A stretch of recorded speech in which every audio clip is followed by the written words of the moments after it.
My name is Abubakar Aboki, aka Bababu, and also Sadiq. Here we are on another episode, which we have our guest. He's going to say his point and his view and opinion, suggestion, and also idea. Here is this.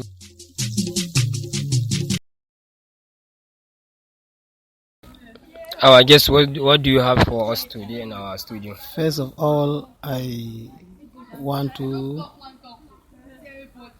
present an idea, but I will start. But the audience or the listeners does not hear your name and your the part of your story. First of all, my names are Michael Marcos Gizaki. Okay. Yes, I am a staff of National Commission for Museums. Okay. And Monument Abuja headquarters, Nigeria. Okay. Yeah. Then I have some views and opinions that I want to present for Nigerians. No. Yeah. Okay. So my view is especially about the current situation of Nigeria concerning 2023 presidential election. Okay. And also security matters. Especially. Okay. And the reason why you see Nigerians, we are worried about the current situation. The constitution of the land is issue of leadership and security situation. Okay. And Nigerians, we are looking forward and pray that may God give us a good leader that can take charge and can make sure that all the situation of the land at least has come to the end. Yes. To make sure that our business and our other activities will go normalcy. Yes. Okay. Yeah. So first of all, I want to congratulate our new president-elect. Before he emerged into the villa. Yes, I want to congratulate him first of all for the declaration that they have declared him as a winner. Yes. Amongst of the four major contestants. Yes. That is Bola Ahmed Tinubu. Yes. And my message for Nigerians today is, I want us to pray for him. Okay. Leadership is by the power of God. Inshallah. No one can elect leader. No. And those that we are hoping that they are the best, but God knows who is the best. Yes. And my prayer and my advice for Nigerians, especially youth particular, is that we should pray for this man. And we should allow God to guide him because God's wisdom supersedes any other person's ideas. Okay. So my prayer is that let Nigerians pray for him, and then so that God will grant him a wisdom and understanding how he will govern this country. And the issue of the security, truly, there's one an adage says, a devil workshop. A lazy person is an award. It's a devil workshop. So if you are lazy, you're not doing anything. That means you will be. If you are lazy, you're not doing anything. You will be tempted to misbehave. So I want our youth to at least pray for him that he should, because based on his presentation, he said that he want to work with the youth. And what our problem in this country is job opportunity. And then the orientation.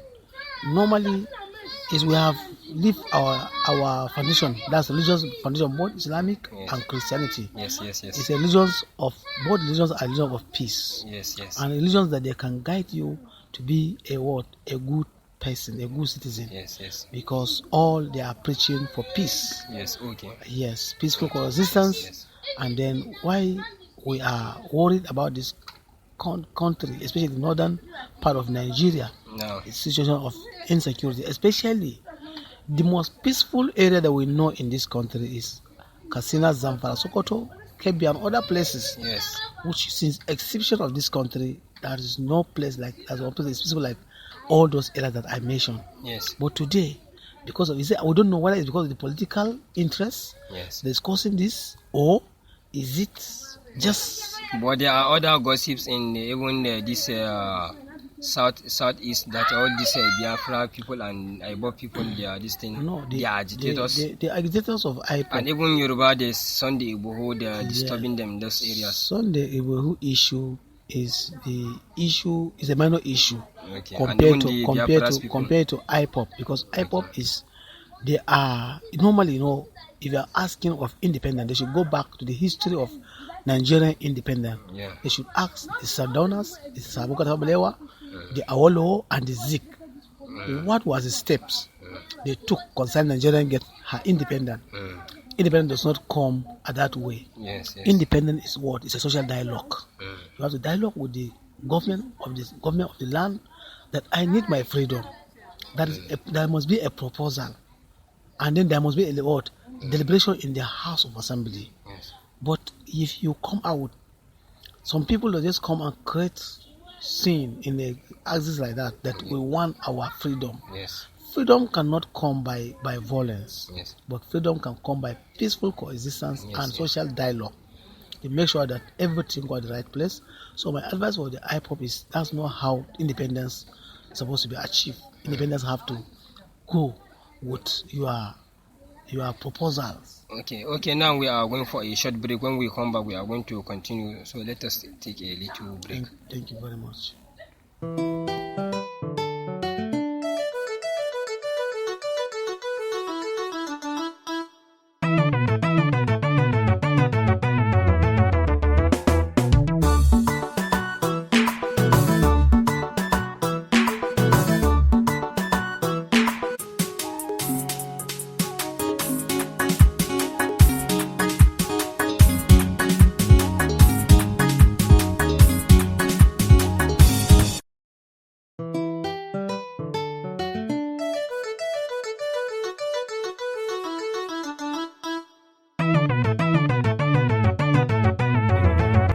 Okay, now we are back. So, what do you have for your Nigerians, or what advice do you have for Nigeria and the government at once or in advance? My advice is for Nigeria, the government of Nigeria. Yes. Normally, you are the policy and the programs that can make you to engage the youth. When you have a policy and the programs, what are those programs? Creating avenue for the youth to have something doing. If you go to the third world countries, if you are talking about economy, because I remember during late President, may he so rest in peace, President Muhammad Adwa, 7-point agenda. 7-point agenda. He said that his number one agenda was economy. The second agenda was economy, and the third agenda was economy. And why was he saying that? Because they keep repeating economies. Why? Because if the GDP, that is gross domestic product of the nation, increase, the wealth of a nation will increase, and the youth of the nation will have something doing, and the budget of the nation also will be expanded. But it's not about the only even one source. If I can remember, there is something that are free in education system. No, the education system in Nigeria, government has folded his hand. They have allowed the private sectors to take the glory of education, and they have fallen the standard of education in this country. Why? Because private sectors, they are after generating money for themselves, not to make sure that, because that is now, you see a child of 7 years is in JS1, which is not supposed. That's why we call cognitive development in psychology. Yes. A child why development. Other children are in another country creating technologies, even creating all the torchlight we are using and some of other technologies. If you go third world country, a like child supposed to go to Japan JS1. Child supposed to go to JS1 at the age of 12, and then every child have his own area of specialization. What a child supposed to read, and from that primary school, from that basic one, to the university, the child will have his own line of specialization. But in Nigeria, they compounded the ideas. They will like this child to read this. In fact, in some university, we have almost 17 courses, but in abroad it's not like that. So our education standard that we're talking about Okay. is the government should improve in that education standard. Because when they say standard, it's a policy formulated that will guide it and will govern that area that can make the Nigerians youth to be productive. Because I'm telling you, some graduate of Nigerians, they cannot write application. If you ask an application, why? Because the standard was falling. Yes. From the beginning, they do not have a solid background. Yeah. So what I want to say about age of education is, truly, why are we horroring? Because you see a child of 7, 8 years is in just one. That's what we call country development, because a child must reach a stage that is supposed to understand this before you promote that child to another class. Yes. But in Nigeria, it's not like that. Parents are hurried because of what? Because every parent wants, let my child graduate before maybe a longer throat is worrying them somehow. It's not even a longer throat. Okay. Why? Because of the Nigerian economy. Okay. Every parent they want to make sure that their children graduate, especially we in public service sector. Yes. I want now I have 4 children. Okay. Now remember me 16 years in service, and my first daughter is going to SS3. Yes. So I will rush, because my last son now, by the time I will retire from government, my son will be 21 years. So I will rush him to make sure that before I retire from federal government, my son have already been a graduate, and I have a scale job for him. So I see more of the parents, they are rushing their children, and we are creating problem for them because that maturity is not there. Education have to do with what? Moral upbringing and maturity. Because if you lack moral, you cannot get the education. We have to work together. Okay, because of our time here, we are about to round up this. So maybe next time, inshallah, when you visit us or when we pay you a visit, you are going to give us more explanation and even give us more idea, opinion, and suggestion. So you just thank the audience and the listeners, and we round up. So my fellow audience, I really appreciate Alhaji Abubakar here with me for this a wonderful and dynamic ideas, because truly it's for all. Nigeria belong to us, and we are the world. We are the leader of tomorrow. Please, my own advice for us and my own appreciation to you people is that we should focus on Nigeria. We should forget about the issue of insecurity. Okay. We should not be used by politicians. Okay, thank you very much. You said your name again?